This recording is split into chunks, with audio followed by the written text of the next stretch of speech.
Bismillahirrahmanirrahim. Assalamu alaikum. Today our topic is formulation of hypothesis, जिसको हम कहते हैं जी हाइपोथेसिस तश्कील देना, हाइपोथेसिस को बनाना, उसकी एक शक्ल जो है वो उसको अरेंज करना। Observation do not become scientific observation, कहता है जो मुशाहदात होते हैं वो उस वक्त तक साइंसी मुशाहदात नहीं बन सकते until they are organized and related to a question, जब तक उनको तरतीब ना दिया जाए और वो किसी साइंसी सवाल से मुतल्लिक ना हों। Biologist organize his, her and other observations into data form and constructs a statement that may prove to be the answer of a biological problem under study। तो जो biologist होते हैं वो क्या करते हैं कि अपने और जो दूसरे जो लोग होते हैं, जो उनके जो मुशाहदात होते हैं, उन मुशाहदात को वो किसी अदाद शुमार यानी किसी डेटा की शक्ल में उसको तरतीब देते हैं, और तरतीब देने के बाद वो एक ऐसा बयान बनाते हैं या जो कि मतलब जो हमारे ज़ेर इल्म, मतलब ये जो हमारे जो जिसकी हम स्टडी कर रही होती हैं या जो हमारी प्रॉब्लम होती है, जो हमारी बायोलॉजिकल प्रॉब्लम होती है, और फिर हम कहते हैं कि जी जो हमने बयान बना दिया है हो सकता है वो हमारी इस प्रॉब्लम का हल हो। ठीक है जी। तो this tentative explanation of observation is called, तो ये जो मुशाहदात की ये जो तहकीक होती है कि हमने जो मुशाहदात किए होते हैं उनकी वो जो हम वजाहत बना देते हैं, कहता है वजाहत क्या कहलाती है? हाइपोथेसिस कहलाती है। जो एक hypothesis should have the following characteristics, कहता है जो एक अच्छा हाइपोथेसिस होता है उसकी जो कुछ खसूसियात होती हैं वो खसूसियात हम देखते हैं कि सबसे पहले जी हमारे पास should be a general statement. ठीक है जी, कि जो आपने हाइपोथेसिस बनाया है, जो आपने एक बयान बनाया है, कहता वो एक अमूमी बयान होना चाहिए। मतलब इतना कोई इसके अंदर जो है वो ब्रीफली, मतलब इतनी कोई ज़्यादा वो इतना कॉम्प्लेक्स नहीं होना चाहिए, इतना कोई पेचीदा नहीं, वो एक सादा सा आम सा बयान होना चाहिए।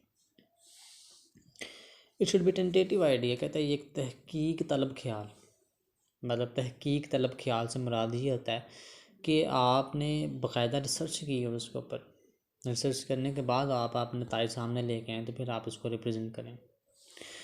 It should agree with available observations, के जो आपने जिन मुशाहदात से उसको बनाया, उस हाइपोथेसिस को बनाया, कहता है वो जो हाइपोथेसिस है वो आपके मुशाहदात से मुत्तफिक होना चाहिए। It should be kept as simple as possible, कहते हैं इसे मुमकिन हद तक, जिस हद तक आप इसको सादा रख सकते हैं, इसको सादा रखना है, सिंपल सादा।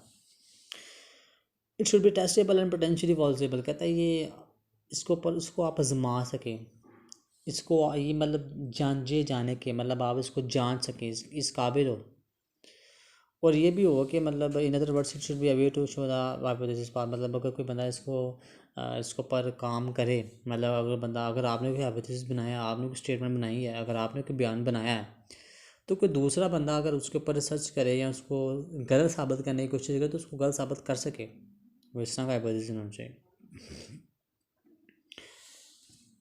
A great deal of careful and creative thinking is necessary for the formulation of hypothesis. Biologists use reasoning to form data। तो कहता है एक जो हाइपोथेसिस है उसको तश्कील देने के लिए बहुत ज़्यादा या मतलब होशमंदाना या बड़ी मतलब हम एक अच्छी सोच का इस्तेमाल करते हैं, उसकी ज़रूरत होती है। जो बायोलॉजिस्ट होते हैं वो इस काम के लिए मतलब एक कह लें कि कोई एक अच्छा सा तरीका इस्तेमाल करते हैं जिसके पीछे कोई वजह हो, कोई बहस हो, कोई इस्तदलाल हो, मतलब वो फिर उसको इस्तेमाल करते हैं।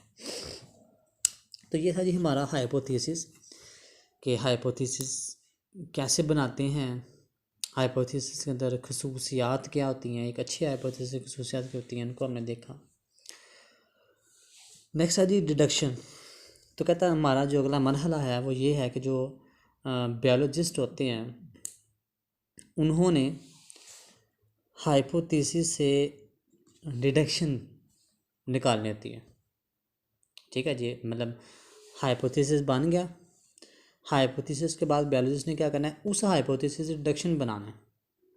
ठीक है जी, तो deductions are the logical consequences of hypothesis. ठीक है, कि जो डिडक्शंस हैं वो हाइपोथेसिस के मुंतकी नताइजों का कहा जाता है जी। मुंतकी नताइज, कि जो नताइज मुंतकी हो सकते हैं, जो हो जाते हैं, जो मुंतका हो जाते हैं, मतलब साबित हो जाते हैं, ज़ाहिर हो जाते हैं। तो इस मकसद के लिए hypothesis is taken as true, तो हम क्या करते हैं कि उस हाइपोथेसिस को दुरुस्त मानते हैं। And expected result are drawn, हमारी कोशिश होती है कि मतवक्का नताइज अखज़ किए जाएँ, या इनसे मतवक्का जो हमारी सोच होती है, जो हमने एक्सपेक्ट किया होता है कि जी ये होगा, तो फिर उस तरह के नताइज सामने आने चाहिए। तो उन्हीं मतवक्का नताइज को हम डिडक्शन का नाम देते हैं, डिडक्शन क्या देते हैं। जनरली बायोलॉजी के बारे में कहता है, बायोलॉजिक आम तौर पे बायोलॉजिकल मेथड के अंदर if a particular hypothesis true, अगर तो कोई हाइपोथेसिस क्या होता है, दुरुस्त साबित हो जाता है, तो it then one should expect deduction a certain result. तो हम क्या करते हैं कि किसी ख़ास नतीजा की हम तवक्का कर सकते हैं। This involve the use of if then logic. फिर डिडक्शन बनाने के लिए हमने फिर ये करते हैं कि अगर और तब की मुंतक का इस्तेमाल करते हैं, मतलब अगर, कि अगर ऐसा है तो फिर मतलब तब ऐसा होगा। ठीक है जी, तो इस तरह की जो है वो हम उसमें टर्म्स इस्तेमाल करते हैं ताकि हम अपना डिडक्शन बना सकें।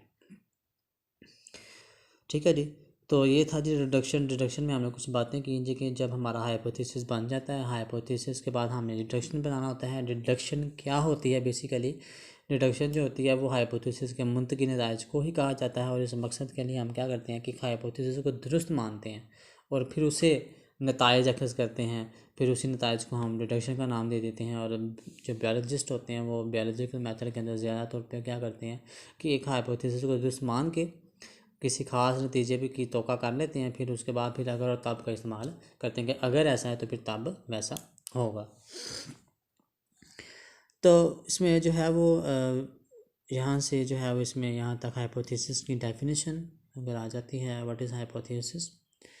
उसके बाद ये पॉइंट्स हैं, ठीक है, जिसमें क्वेश्चन बनता है जी, what are the characteristics of a good hypothesis, या what are the characteristics of hypothesis.